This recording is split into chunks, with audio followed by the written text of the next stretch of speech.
Hi everyone, I'm Danielle Byington, and this video is going to cover part one of the four parts of Sir Gawain and the Green Knight. So in part one, we have an initial introduction to the whole world of Arthurian legend in what's approximately the first 36 lines. You have a mentioning in the very first line of since the siege and assault that happened in Troy. I'm going to show that to you actually in the original Middle English manuscript. I'm doing it this way because even though, so if you're a student in my class or you're a student anywhere reading Sir Gawain and the Green Knight, unless you are studying advanced medieval literature course or something, or Middle English, you're reading it in a modern English translation more than likely. I'm not doing that for copyright reasons. So in the original Middle English writing, we have some words like this is siege. So a siege, like in military terms or warfare terms, and assault. So these letters, these two, and then you had a siege starting with that. Those are actually S's in Middle English. It kind of looks like an F with a lowercase f without the horizontal line through it. We actually have that typeset representing, or that symbol representing an S up through about the 17th century. If you look at PDFs online of old manuscripts of books from back then. And so those are actually S's. And we have it saying like since the siege and the assault at Troy. So we have Troy mentioned in the first line. So just like in my video where I talk about the origins of Arthurian legend being like really a sort of mythos meant to galvanize the British identity, the English identity in particular, that they can trace their ancestry back to the city of Troy and all of its marvels, right? So we have that mentioned all the way down here. You have Brutus mentioned here in this line, Felix Brutus. So coming back to your PowerPoint, we have a setting of time established, roughly lines, beginning around roughly line 37 and moving on. So it is Christmas time. That's one of the first words you see. And later on, you see it referred to as just Yuletide. This is one of the first moments where you start to see what is an overarching theme in Sir Gawain and the Green Knight, this layering of cultures, this coexistence of the more ancient pagan world with that of the new Christian world. So it's not like one day on a calendar, everyone had a day marked where they saw and realized that, oh, okay, we don't worship the Roman gods and goddesses from Roman occupied Britain anymore, which were stolen from Greek mythology, right? But now we practice Christianity. It's not like there's this cut and dry day where all of that separated and a new religious practice started.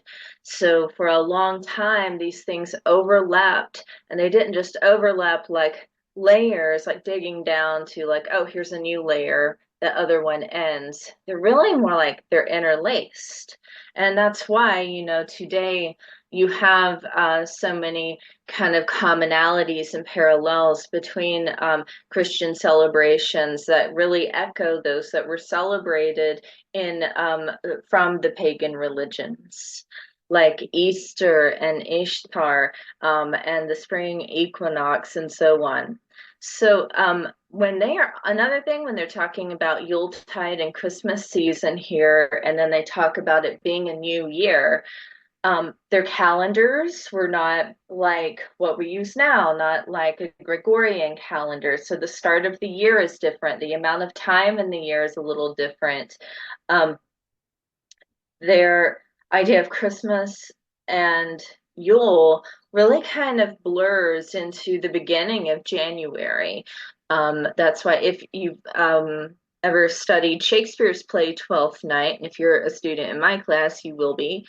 Um, and also if you've ever heard of a more like it was really sort of a regional thing in the South in the 19th century, especially to celebrate Twelfth Night or what was called Old Christmas. So that would fall roughly, depending on what, like exactly where you're looking. It could be January 5th or 6th. You see kind of like a split down the middle of which that is. So that's where you also get the 12 days of Christmas, starting from about December 25th or 24th and counting 12 days on into the month of January. So all of that is this season coming after the winter solstice, the sort of like more pagan religions celebrating nature, and then this new religion celebrating the birth of their Messiah, right? So you have that blending there. We have festivities celebrating this time. We have games and gifts happening. This is the same way that someone might think of what happens at Christmas now in the 21st century for those of you who celebrate it or you're familiar with the celebrations no matter where you are in the world. Approximately lines 130 through 223. I'm looking at my notes as well. We have beginning at about line 30, we're introduced to the Green Knight. Now, this is another one of those, we have binaries going on. We have humans, people celebrating these festivities in King Arthur's court. It tells you they're in Camelot. We had a description of who is sitting where. We have King Arthur and Queen Guinevere sitting at the table. Sir Gawain is there too. And then you have this totally bizarre scene where this giant green guy walks in. Well, he doesn't just walk in, he's on nonetheless a green horse. So everything is green. It tells you he has a green body. He's entirely green. He has green clothing. He has green hair. And even the horse is green. Um, he is from the green world. This is all that like magical realism sort of stuff. So it's coexisting in what we would assume is just a regular human world. So he walks in like this is just a thing that happens, and he is going to propose the beheading game. So after that description of his green body, green hair, green horse, and all that, we're going to get the proposal of the beheading game around lines 284 through 490. It has to be a fair exchange. He wants someone in the court in Camelot to use his axe that he has brought with him to chop off his head. And in exchange, that person must come find him in the forest, in the green chapel, and see, so even the place he lives in is green.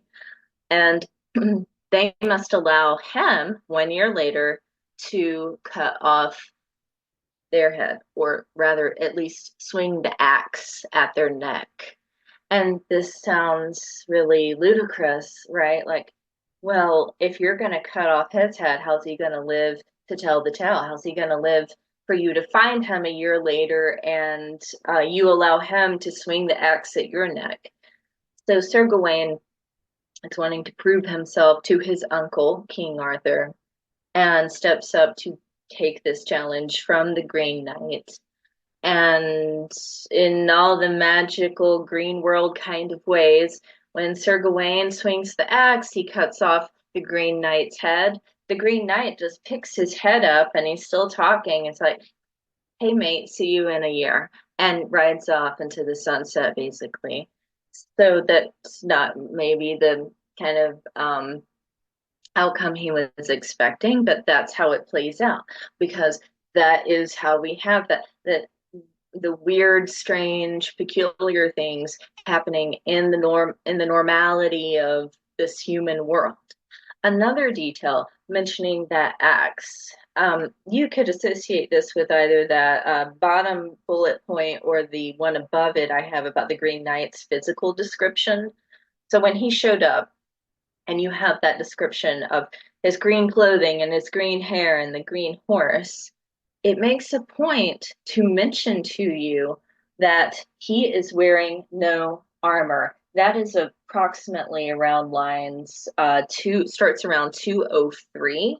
That even though there's all of this, and it's really weird and it might freak some people out, he doesn't have any armor on. So this is supposed to imply he's here on a peaceful mission. He's not looking to hurt anyone or actually like have a fight or a duel with anyone.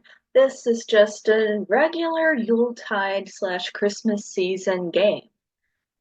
And so we go on into part two to see how that's going to begin to pan out over the next year. So please watch my part two video to see what happens.